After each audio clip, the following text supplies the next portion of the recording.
العلم هو النور الهادي والمفتاح لكل الخير من يرد الله به خيرا.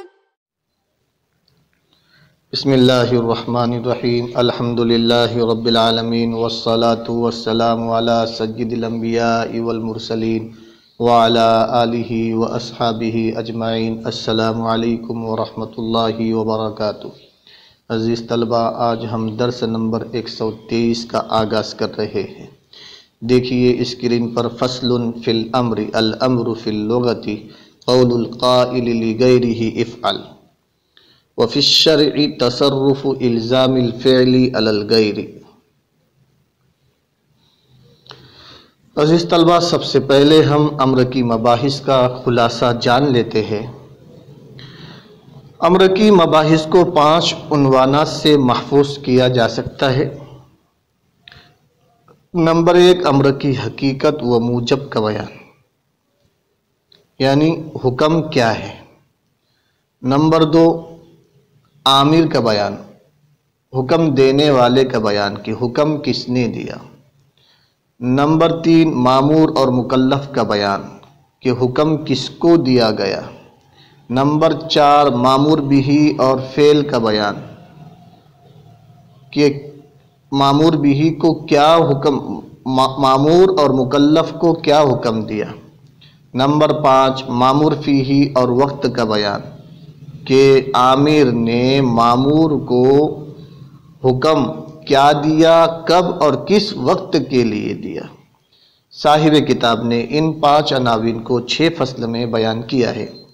پہلی 3 فصلوں میں امر کی حقیقت اور موجب کا بیان ہے، اور چوتھی فصل میں مامور بھی اور مامور فیہ کا بیان ہے، اور 5ویں فصل میں مامور بھی کی خوبی و حسن کا بیان ہے. 6ٹھی فصل میں مامور بھی کی اقسام کا بیان ہے. آمر اور مامور کا بیان ہر فعل میں ہے. عزیز طلبہ، سوال یہ ہے کہ امر اور نہیں اگر خاص کی اقسام میں سے ہے تو پھر ان کو خاص کی اقسام سے علیحدہ کیوں بیان کیا گیا؟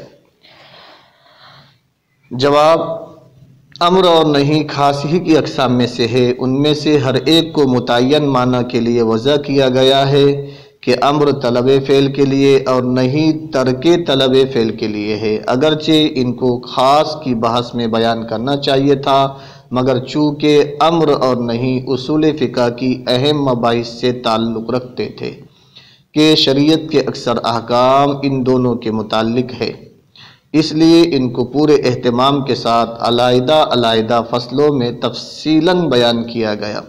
اسی وجہ سے تمام اہل اصول نے کتاب اللہ کی دیگر اقسام کی طرح ان کو بھی مستقل فصلوں میں بیان کیا ہے.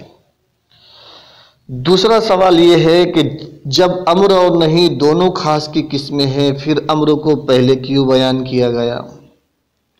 جواب، اس سوال کے اجمالی 2 جواب ہیں. پہلا یہ کہ مصنف خود مختار ہے، جس طرح چاہے مقدم و مؤخر کر سکتے ہیں. دوسرا یہ کہ اگر نہیں کو امر پر مقدم کیا جاتا تو اس پر یہی سوال وارد ہوتا کہ نہیں کو کیوں مقدم کیا گیا.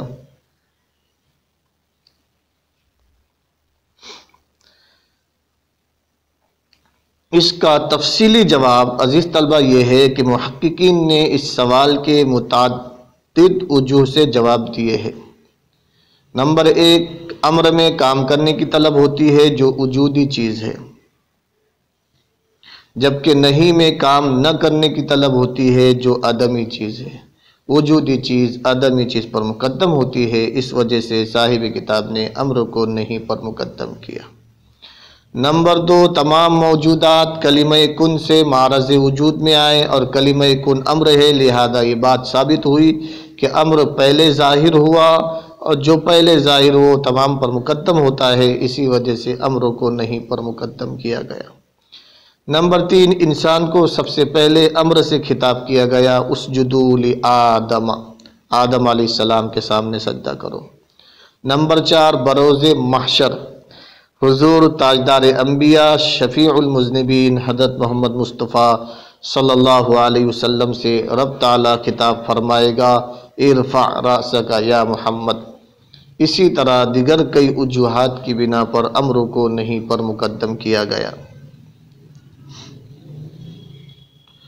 عزیز طلبہ، اس عبارت میں الامر فی اللغہ قول القائل لغیرہ افعل، وفی الشرع تصرف الزام الفعل علی الغیر وفی الشرع تصرف الزام الفعل علی الغیر علی سبیل الاستعلاء۔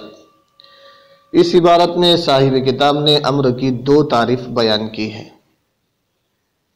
ایک لغوی تعریف، دوسری شرعی اور اصطلاحی تعریف۔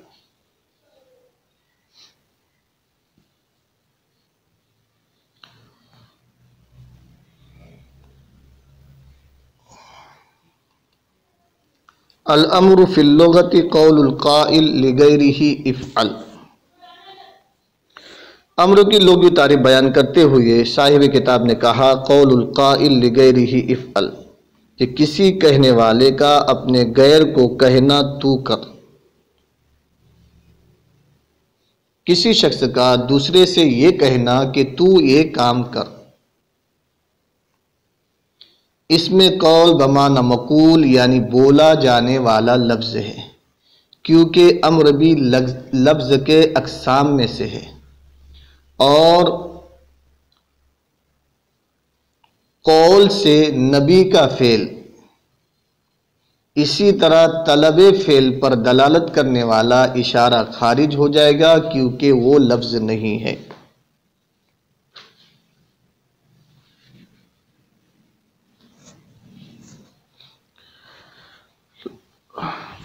عزیز طلبہ، لغوی تعریف میں قول اپنے مصدری معنی میں نہیں ہے بلکہ اس میں مفعول مقول کے معنی میں ہے۔ اب اس لغوی تعریف کی کچھ قیودات جان لیجئے۔ اس لغوی تعریف میں قول بمعنی مقول جنس کے مرتبہ میں ہے جو تمام افراد کو شامل ہے۔ القائل پہلی قید اعتراضی ہے کہ جس سے فعل نکل گیا، لہذا قائل سے فاعل خارج ہو گیا۔ لغیرہ دوسری قید اعتراضی ہے جس سے وہ قول خارج ہو گیا جو اپنی ذات کے لیے ہو، جیسا کہ ابو جہل وغیرہ نے اپنے بارے میں کہا تھا وَلْنَحْمِلْ خَطَایَاکُمْ، اور تمہارے گناہ ہم اٹھا لیں گے۔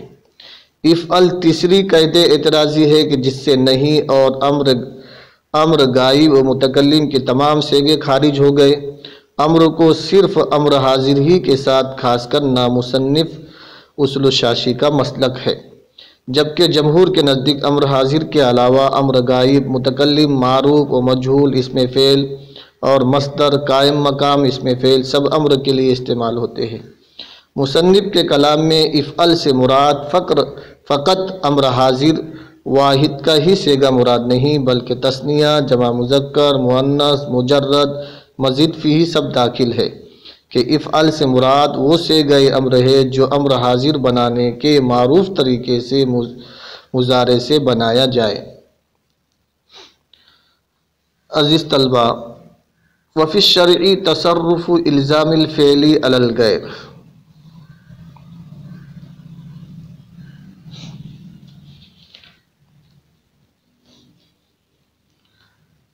شریعت میں امر کسی شخص کا غیر پر کوئی فعل لازم کرنا ہے۔ امر دوسرے پر عمل کو لازم کرنے کا نام ہے، لیکن یہ تعریف ناقص ہے۔ پوری تعریف یہ ہے کہ امر کسی شخص کا استعلاء و بزرگی کے طور پر یعنی بڑا بن کر صیغہ خطاب کے ذریعے غیر پر کوئی فعل لازم کرنا ہے۔ استعلاء کی قید سے دعا اور التماس وغیرہ امر ہونے سے خارج ہو گئے۔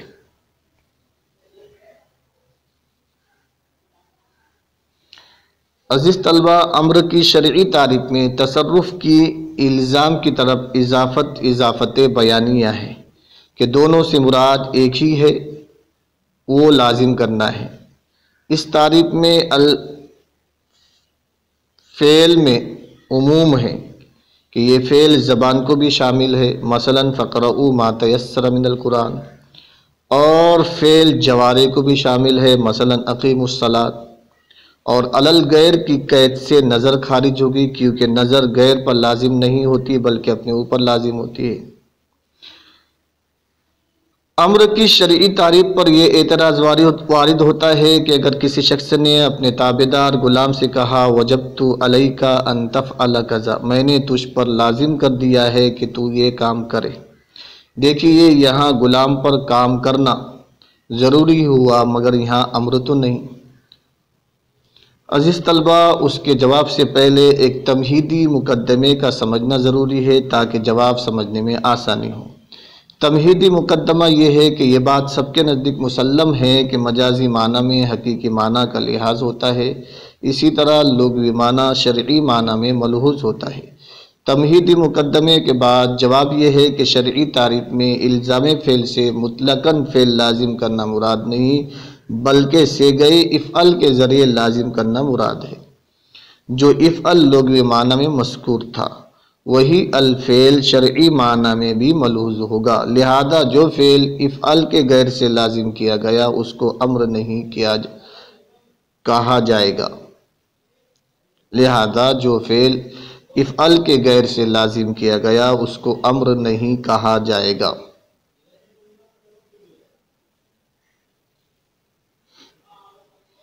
عزیز طلبہ، امر کی تعریف دخول غیر سے معنی نہیں کہ اس میں التماس اور دعا بھی داخل ہوں گے کہ ان میں بھی امر کی طلب پائی جاتی ہے۔ جواب، اگرچہ صاحب کتاب نے التماس اور دعا کو امر سے خارج کرنے کے لیے علی سبیل الاصطلاح کی قید نہیں لگائی مگر دیگر محققین نے اس قید کو امر کی تعریف میں صراحتاً بیان کیا ہے، لہذا یہاں بھی یہ قید ملحوظ ہوگی۔ عامر کے لیے شرط یہ ہے کہ وہ مامور سے بڑا ہو، چاہے حقیقتاً بڑا ہو یا حکماً بڑا ہو۔ امر، التماس اور دعا، عزیز طلبہ ان تینوں میں فرق جان لیں۔ ان کے درمیان فرق یہ ہے کہ امر میں طلب فعل مع الاستعلاء ہوتا ہے اور التماس میں طلب فعل مع التساوی ہوتا ہے، جبکہ دعا میں طلب فعل مع الخضوع ہوتا ہے۔ فرق میں خلاصہ کلام یہ ہے کہ امر وہ ہے جس میں حکم دینے والا بڑا ہو، چاہے عمر میں ہو یا مرتبے میں، اور التماس یہ ہے کہ حکم دینے والا دوسرے کے برابر ہو، اور دعا یہ ہے کہ چھوٹا بڑے سے سوال کرے۔ عزیز طلبہ، اب ہم عبارت کا ترجمہ کر لیتے ہیں۔ دیکھیے،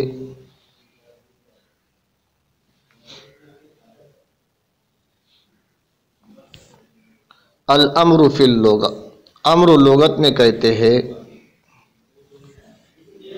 کہنے والے کا دوسرے سے افعل کہنا کہ تو کر۔ امر لغت میں کہتے ہیں کہ قائل کا دوسرے سے افعل کہنا، اور اصطلاح شرع میں وفی الشرع تصرف الزام الفعل علی الغیر، اور شریعت میں اصطلاح شرع میں کہتے ہیں دوسرے پر اپنے آپ کو بڑا سمجھتے ہوئے کسی کام کے لازم کرنے کا نام امر ہے۔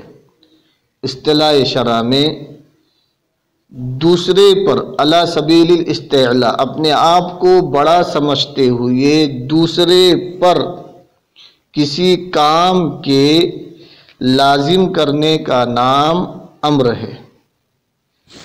اصطلاح شرع میں امر کہتے ہیں اپنے علی سبیل الاستعلاء اپنے آپ کو بڑا سمجھتے ہوئے دوسرے پر کسی کام کے لازم کرنے کا نام امر ہے۔ عزیز طلبہ، امید ہے کہ آپ لوگ سمجھ گئے ہوں گے۔ والسلام علیکم ورحمۃ اللہ وبرکاتہ۔ السلام عليكم، لا تنسوا الاعجاب بالفيديو والاشتراك في القناة تشجيعا لنا لنستمر بنشر المزيد إن شاء الله.